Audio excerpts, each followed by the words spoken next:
Hey, Juna! Tapos na ba kayo sa pananaliksik? Hindi pa. Ano na lang kulang nyo? Talababa at bibliografiya.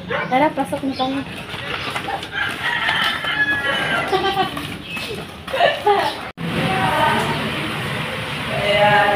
Sino ba yun? Pagod ka na ba sa paggawa ng research paper? Nalilito ka ba sa mga talababa at bibliografiya? Para isang malaking palaisipan na mahirap lutasin, huwag kang mag-alala, may solusyon kami dyan.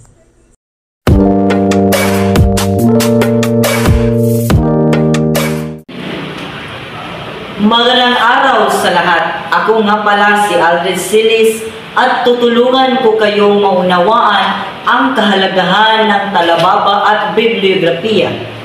Una sa lahat, ano nga ba ang kahulugan nito?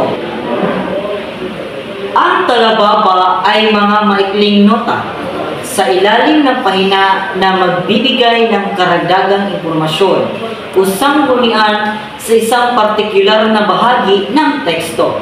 Samantalang, ang bibliografiya naman ay isang kumpletong listahan ng lahat ng sanggunian ginamit sa isang research paper o anumang akademikong sulatin. At ano naman ang kahalagahan nito? Napakahalaga ng talababa at bibliografiya dahil, una, nagbibigay ito ng kredibilidad sa inyong sulatin. Ipinapakita nito na hindi kayo magnanakaw ng ideya o impormasyon. Pangalawa, tumutulong ito sa pag-iwas ng plagiarism.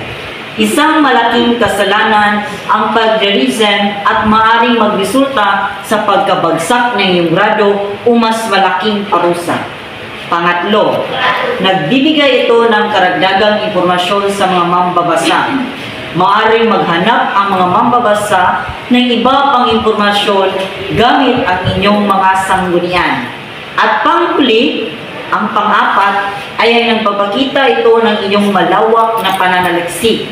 Ipinapakita nito na magsikap kayong maghanap ng iba't ibang impormasyon para sa inyong sulatin.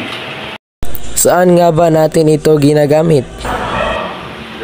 Ginagamit ang talababa at bibliografiya sa iba't ibang uri ng akademikong sulatin tulad ng research papers, thesis, disertasyon, term papers, mga ulat at iba pa. Halimbawa ng talababa at bibliografiya. Talababa. Ang Pilipinas ay isang bansang tropical na mayaman sa biodiversity. Ang numero 1 sa talababa ay tumutukoy sa entry na nasa bibliografiya na naglalaman ng kumpletong detalye ng pinagmulan ng impormasyon. Bibliografiya, De Leon H. 2023. Ang Geografiya ng Pilipinas, Manila Rex Bookstore. Ang bibliografiya ay naglalaman ng mga detalye ng lahat ng pinagmulan ng impormasyon na ginamit sa isang sulatin. Ang mga entry sa bibliografiya ay nakaayos ayon sa apelyido ng author. Ang mga detalye ng bawat entry ay kinabibilangan ng apelyido ng author, gitnang pangalan kung mayroon, at pangalang panunungkulan, taon ng publikasyon, pamagat ng aklat na nasa italics, lungsod ng publikasyon, at pangalan ng publisher. Paano gumawa ng talababa at bibliografiya? Maglagay ng numero sa dulo ng pangungusap o parirala na naglalaman ng impormasyon mula sa isang pinagmulan. Ilagay ang numero ng talababa sa isang superscript. Sa ilalim ng pahina, ilagay ang numero sa talababa, sinusundan ng kumpletong detalye ng pinagmulan.